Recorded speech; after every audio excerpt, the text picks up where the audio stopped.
The alley was quiet that morning, the kind of silence Chicago rarely knows.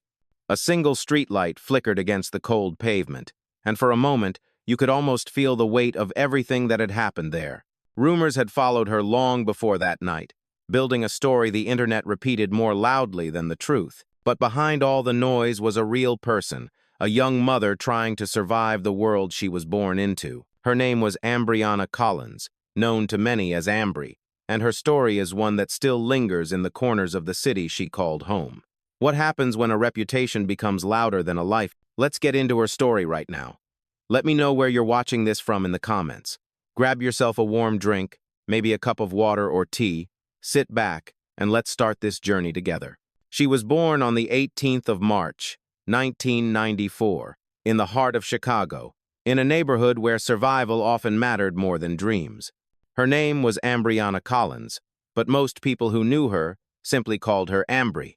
From the very beginning, her world was shaped by the rhythm of the South Side, a place where laughter and danger lived on the same street, sometimes on the same block, sometimes only a few steps apart. She grew up in Gyro City, a community tight enough to feel like family, yet unpredictable enough to turn an ordinary day into a tragedy without warning. Her father was never really part of her life.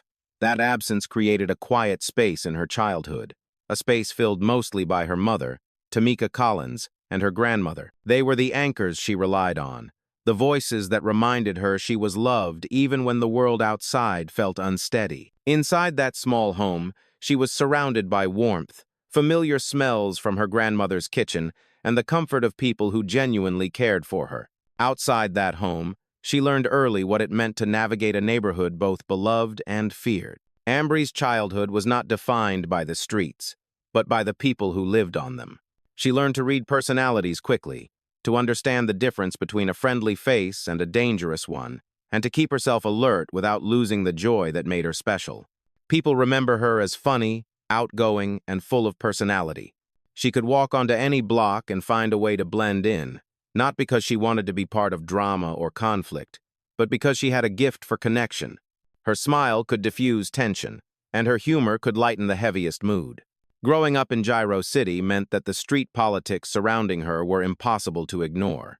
Still, she managed to stay outside of the darker parts of it. She wasn't an active gang member, and she wasn't chasing any kind of reputation. She was simply adapting to the environment she lived in, like so many kids in the inner city who never had the luxury of choosing the world they were raised in. Friends from Gyro City, STL, EBT, Dro City, and other neighborhoods all knew her, and that network of friendships would later become both her blessing and her curse. As she moved into her teenage years, Ambry saw firsthand how violence began claiming the people around her.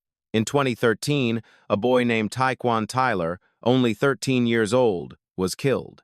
It shook the community and sent ripples of fear through the blocks she walked every day. In 2014, she lost K.I., a girl known across Chicago not just for her reputation, but for the unpredictability of the life she lived. Then in 2015 came the death of Booby from Gyro City. 2 years later, in 2017, FBG Brick, TB, and Poppy were all gone.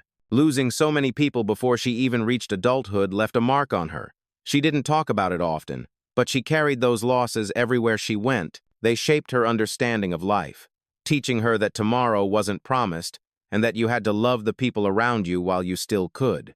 Even with all of that, she still found ways to laugh, to show up for her friends, and to keep her spirit shining.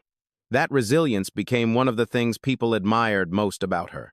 Toward the end of 2013, Ambry discovered she was pregnant. She was young, still figuring out who she was, but the moment she learned she was going to have a child, her priorities shifted. The baby's father, a young man named Teddy Gage, was someone she cared about deeply.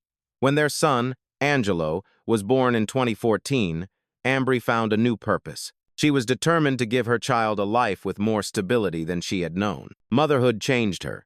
She stopped spending as much time outside and focused on providing for her son. She worked 2 jobs, juggling long hours, sleepless nights, and the challenges of being a young mother in a city where everything felt uncertain. Even after she and Teddy separated, she made sure he remained a part of Angelo's life. She understood how important it was for a child to have both parents, even if the relationship between them didn't work out. People in the neighborhood began seeing her less as the outgoing girl from Gyro City and more as a dedicated mother. But she never lost that spark, that energy that made her magnetic. Whenever she did come around, she lit up the block with the same humor and warmth she had always carried. Her friendships remained strong, her reputation as someone people trusted remained intact, and her ability to move between neighborhoods still felt effortless. But life was changing around her, faster than she realized. The violence that had taken so many people she loved was slowly closing in, reshaping alliances, fueling conflicts, and creating tension across the South Side. She didn't know it yet, but she was heading toward a turning point that would change everything. Before the rumors, before the accusations, before the tragedy that would define her name online, there was simply a young woman trying to make a life for herself and her son. Before the headlines and the whispers, she was just Ambry. In the years after her son was born, Ambry stepped into a different kind of visibility. She wasn't trying to become a public figure, and she wasn't searching for attention. But in neighborhoods like STL, EBT, and Gyro City, people notice energy, and Ambry carried the kind of energy that drew people in without effort. What began as simple friendships slowly turned her into one of the most recognizable young women on the South Side. By the time 2014 turned into 2015 and then 2016, more people across 63rd knew her name. She wasn't part of the conflicts that defined the area, but she was present. She showed up in hood vlogs, standing among friends, laughing, cracking jokes, giving the camera that same bright look everyone remembered. In videos that later spread online, you can hear people telling her she was their favorite hype person, that she had a way of lifting the mood even on the heaviest days. Her personality, not her affiliations, was what made people gravitate toward her. Because she grew up in Gyro City but spent so much time in STL-EBT territory, she naturally formed friendships across different sets. Dro City, THF, STL-EBT, Gyro City, even people who didn't see eye to eye with each other still respected her. She wasn't moving through these neighborhoods for clout. These were simply the people she grew up with, the blocks she walked since childhood, the communities that shaped her, and that familiarity allowed her to navigate places others would avoid. But in Chicago, where every block has a history, where every handshake can be misread, being known by too many people can also become a risk. Ambry didn't realize yet that her gift for connection would later be twisted into something darker. For now, she was simply enjoying her 20s, raising her son, showing up for loved ones, and trying to live as normally as she could in an environment where normal didn't always exist. Her popularity also came with attention she didn't always want. Some of the guys liked her, admired her confidence, and weren't shy about showing it. One of those people was Can't Get Right, a young man from STL-EBT who saw her as someone special. The feeling wasn't romantic for her, but she cared about him, looked out for him, and treated him like family. To him, that loyalty meant everything. She also appeared flirtatious at times with FBG Cash, another familiar face from her circle, and their chemistry was obvious in certain videos. Whether it was serious or just playful didn't seem to matter. In a world where people watched everything and interpreted even the smallest interaction, these moments added to her growing presence. Still, Ambry wasn't searching for status. She was searching for connection. She loved people, loved being around laughter, loved feeling part of something. The violence around her had taken enough from her already, so whenever she could find joy, she held on to it. Whenever she could escape the weight of loss, she did. But the South Side was changing. More people were dying, trust between neighborhoods was fading, and the alliances that once held communities together were beginning to crack. Ambry, without realizing it, was standing right in the center of those shifting lines. Her ability to move between groups, once harmless, was now being misinterpreted as something strategic, something suspicious. Her voice, her smile, her presence in videos, none of those things suggested she wanted trouble. Yet trouble was slowly moving toward her, shaped not by her choices but by the choices of others. And as tensions grew between the sets she was connected to, the stage was being set for a turning point she never saw coming. Her rise wasn't about fame, it was simply about being seen. But sometimes being seen is all it takes for the world to misunderstand you. By the time the spring of 2018 arrived, The pressure across the South Side was heavier than anyone wanted to admit. Small arguments were turning into public feuds. Old alliances were cracking, and grief was becoming part of everyday life. Ambry didn't know it, but she was walking straight into a moment that would change the way people saw her forever. On the night of the 25th of May 2018, a house party on the 6,800 block of South Morgan brought together people from different neighborhoods. It wasn't unusual for Ambry to be there. She was familiar with the crowd, and for the most part, people respected her. But this time, two figures stood out. Mubu Crump and 051 Melly, both dealing with fresh losses and carrying a level of anger that could fill a room. They knew Ambry had friendships in THF, and THF was locked in a deadly conflict with them. In a place where every alliance mattered, even a harmless connection could feel like a betrayal.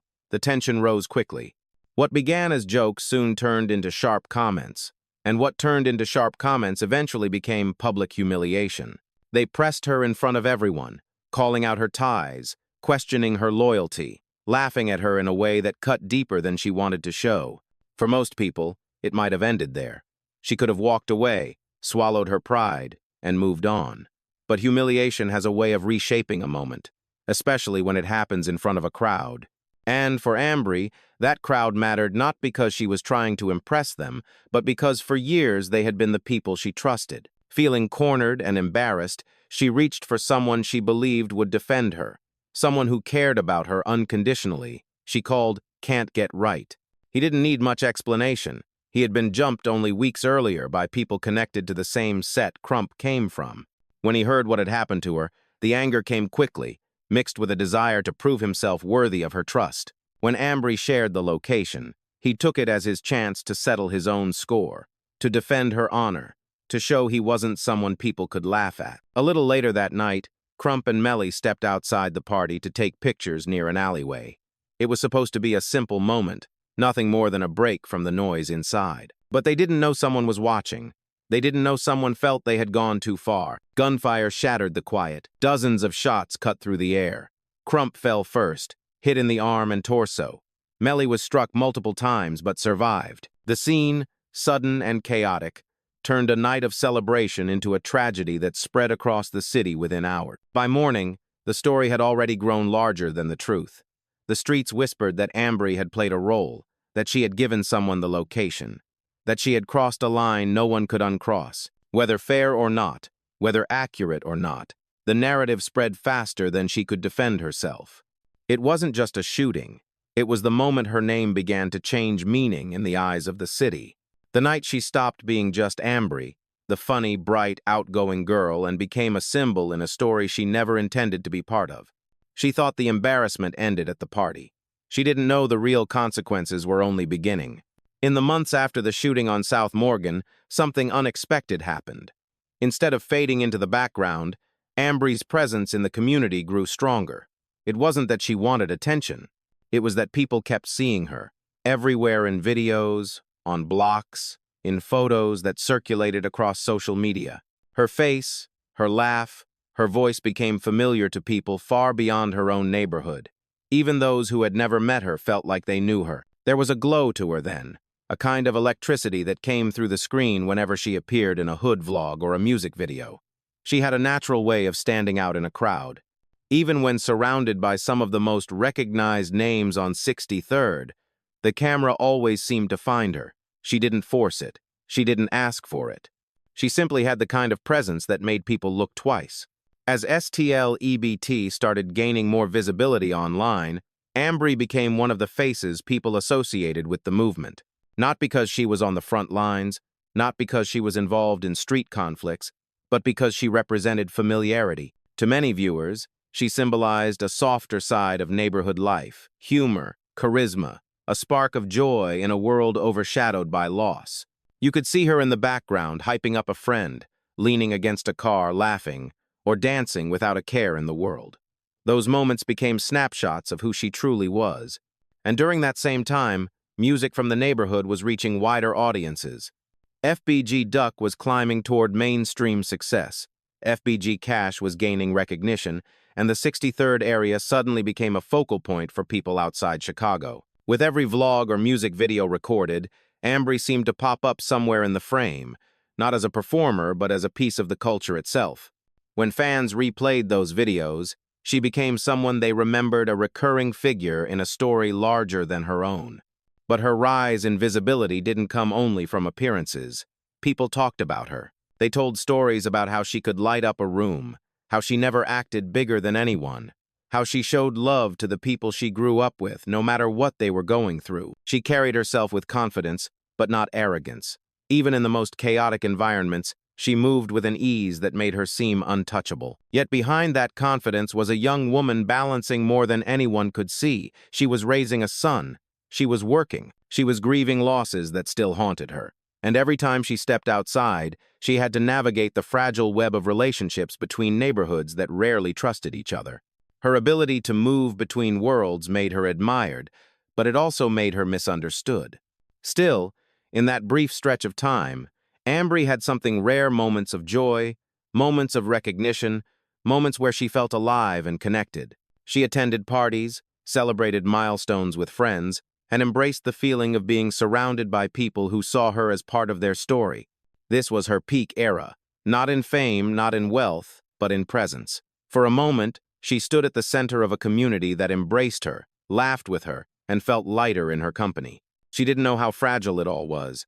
She didn't know how quickly it could change. But in those moments, captured forever in old videos and memories, she lived in a rare place between the light and the shadows.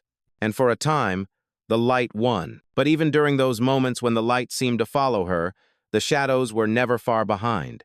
After the shooting on South Morgan, a quiet shift began around Ambry. It wasn't something she could see directly, but she could feel it in the way people looked at her a little longer, in the way certain conversations stopped when she walked into a room, in the tension that seemed to grow thicker from block to block.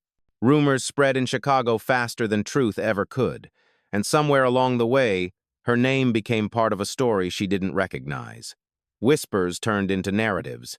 Narratives turned into certainty. People who didn't know her believed they did, and people who once trusted her began questioning things they never asked her about. The internet, with all its noise and confidence, created a version of Ambry that didn't match the person who woke up every morning trying to take care of her son. And hovering over everything was 051 Melly. He had survived the shooting on South Morgan, but survival didn't erase the anger that lived behind it. According to the streets, someone told him Ambry had been the one who set up the moment that almost took his life. Whether that information was true or twisted didn't matter. What mattered was that the belief itself began to spread. Ambry felt the shift most from the people she expected loyalty from. Motor and side men she grew up around, men tied to Gyro City, were said to be the ones who told Melly she had dropped the location. To her, it felt like betrayal layered on top of fear. She had walked those blocks her entire life. Now she was moving through them like a stranger who couldn't tell which direction danger might come from. The pressure built in silence. She didn't talk about it online. She didn't write long posts explaining her side. She didn't tell people she was scared. But those close to her noticed the difference: the way she checked over her shoulder more often, the way she stayed inside longer, the way her laughter had a slight pause before it returned. Meanwhile, the internet pushed the narrative harder. Screenshots, comments, jokes, and accusations painted her as the backdoor queen, a label that began as a rumor and grew into a digital identity she had no way to erase. It didn't matter that she had a generous heart. It didn't matter that she loved her son. It didn't matter that she had never asked for any of this. Once the world decides who you are, it takes more than truth to change its mind. Her peak era slowly blurred into something darker, an era where her name carried weight she never intended, and where every step felt heavier than the last. The seeds of tragedy had already been planted, and without knowing it, she was walking toward the moment they would take root. The months that followed were some of the heaviest Ambry had ever lived through. The moment that shifted the ground beneath her didn't come from rumors or whispers. It came from the night she lost, someone she cared about deeply, someone she saw as more than a friend. On the 15th of June 2018, Can't Get Right was killed outside a restaurant on East 63rd. He walked out last, just a few seconds behind the group he was with, and in that small window of time, two gunmen stepped from the shadows and opened fire. He was hit multiple times before he could even react. An innocent bystander, A 43-year-old man named Troy Hampton was also killed. The scene was quick, brutal, and unmistakably targeted. For Ambry, it was the kind of loss that didn't just hurt, it tore something open inside her. She had always cared about Can't Get Right like a younger brother, someone she wanted to see grow, someone she wanted to see escape the patterns that swallowed so many young men in Chicago. To the world, he might have been another name in a long list of lives cut short, but to her, he was part of her family. Losing him felt like losing a piece of the small stability she had managed to build in her own life. And she knew deep down that the situation that had unfolded on South Morgan was connected to what happened to him. Whether fairly or not, whether she meant for it or not, she carried the weight of knowing he had acted partly because of her.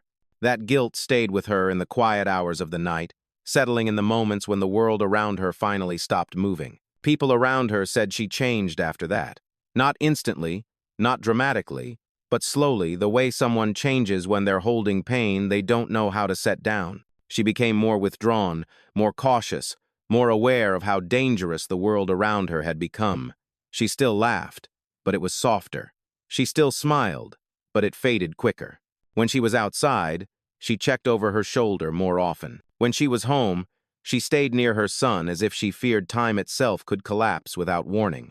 She also knew that word was spreading that 051 Melly might have been involved in the killing, or at least that he was now looking for the person responsible for the shooting on South Morgan. Some people said he blamed Can't Get Right. Others said he blamed her. Rumors twisted by the streets, reshaped by the internet, and repeated until they became something close to myth. In Chicago, fear doesn't always look like panic. Sometimes it looks like someone going through their routine, pretending everything is normal, because pretending feels safer than admitting the truth. Ambry never said she was scared, but her actions told the story. She kept her circle smaller. She avoided certain blocks. She stayed inside more often, especially at night. The world around her was tightening, and she felt it. Every loss, every rumor, every sideways glance, they were all threads pulling towards something she couldn't name yet. She was doing her best to hold her life together, to keep moving forward, to stay alive for her son. But this was the beginning of the spiral, the moment where the weight of everything she had lived through began pushing her toward a future she didn't choose. As the summer of 2018 faded into the colder months, Ambry found herself living in a reality that felt smaller and more dangerous than ever before. What had once been familiar streets now felt unpredictable, and the people she had grown up around no longer felt entirely safe. Even those who once stood beside her were now carrying their own doubts, shaped by rumors that had taken a life of their own. The tension around her peaked in early 2019, when a second tragedy unfolded, one that deepened the narrative the internet had already written about her. Motor and Side, two men from Gyro City she had known since she was young, were killed in a shooting near South Indiana. The city whispered that Ambry had played a role. Some believed she dropped their location. Others insisted 051 Melly was in the back seat and that he alone carried out the attack. But in a world where truth gets buried beneath fear, grief, and speculation, it didn't matter which version was real. What mattered was that Ambry's name was attached to it. And once again, she found herself blamed for something she could not fully defend herself against. She tried to keep things normal, even posting online about their deaths. But the internet read those posts through a lens already shaped by suspicion.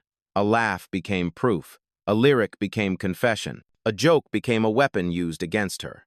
People who knew her said she had a dark sense of humor, that she rarely filtered her words, that she used laughter to cope with the heaviness around her.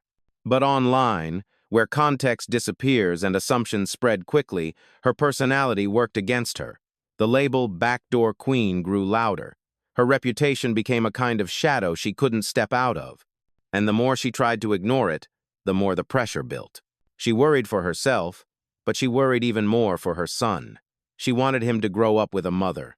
She wanted him to have the kind of childhood she never got. Yet she felt the world closing in. She could feel danger hovering over her, circling closer each week. She didn't talk about it much, but the exhaustion in her eyes said enough. By January 2019, the silence around her was louder than ever. Friends moved differently. Strangers watched her with curiosity or judgment. The streets kept score in ways that were rarely fair. And as Ambry tried to hold on to the life she built, She didn't realize the path she was on was leading to a moment from which she would never return. The consequences were no longer rumors. They were becoming real.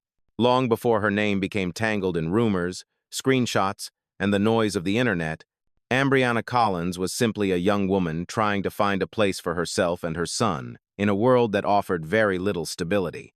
When people look back on her story today, what stands out most is not the controversy nor the labels that were placed on her, but the reminder of how easily a real person can be reshaped by circumstances beyond their control. To those who truly knew her, Ambry was more than the narrative that followed her online. She was the girl with the quick wit, the bright laugh, the ability to walk into a room and make someone feel like the day wasn't as heavy as it felt a moment earlier. She had a way of lifting others up even when she was quietly carrying her own burdens. Her humor wasn't just a personality trait, it was a way of surviving the world she grew up in. Her story reflects the larger truth of life in Chicago's South Side, a truth built from resilience, survival, and the constant balancing act between hope and danger. Many young people in neighborhoods like Gyro City and STL EBT grow up with overlapping friendships across different sets. They move through streets with unwritten rules, rules they didn't create but must learn to navigate to stay alive. Ambry's ability to connect with people across those boundaries was not a strategy or a scheme.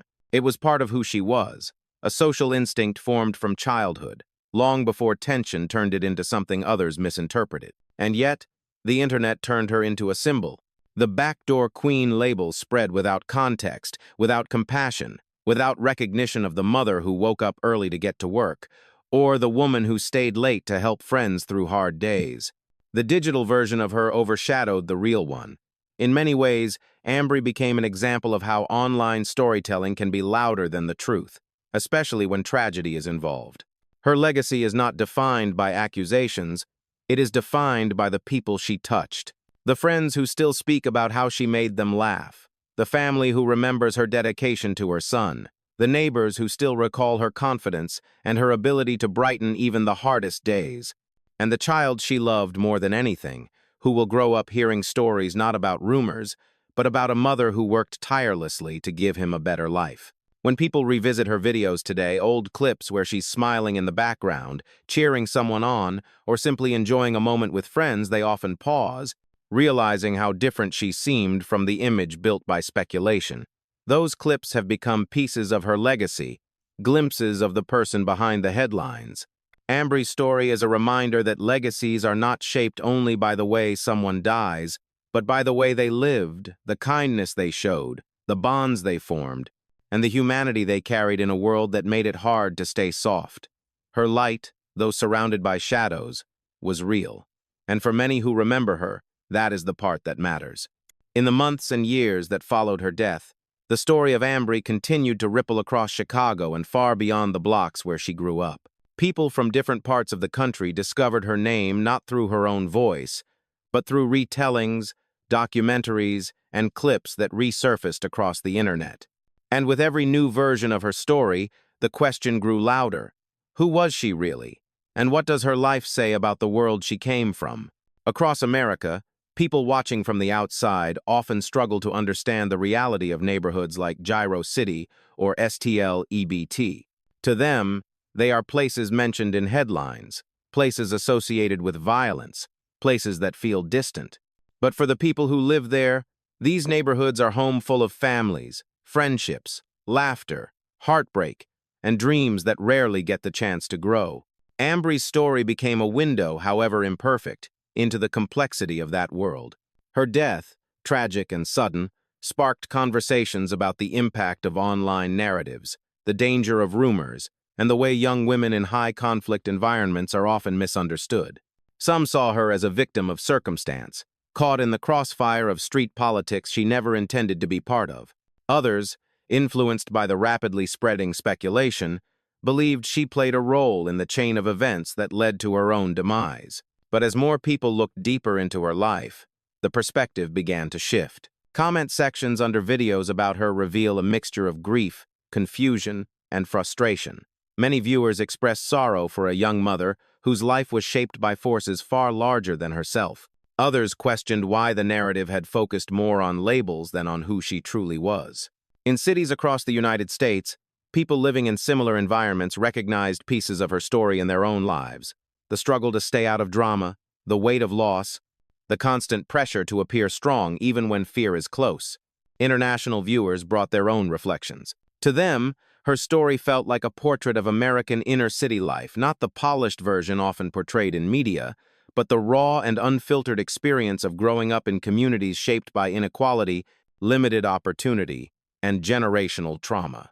For some, Ambry's life symbolized the challenges faced by young women around the world who carry responsibilities far beyond their age. As time passed, more people began to speak openly about the need to separate rumor from truth and humanity from spectacle. Her legacy became part of a broader conversation about how quickly the internet can distort reality and how easily a real person can be reduced to a headline. The more her story was revisited, the more people questioned the culture that allowed her name to become tied to a label she never asked for. And in the hearts of those who knew her, Ambry remains a reminder of the fragility of life in neighborhoods where tomorrow is never guaranteed. Her laughter, her loyalty, her resilience, these are the things that truly define her. Not the gossip, not the speculation, and not the narratives created after she was gone. Her story has become a quiet echo across Chicago and beyond, urging people to look closer, think deeper, and remember that behind every rumor is a human being who deserved far more compassion than the world ever gave them. The alley where her story ended is still there.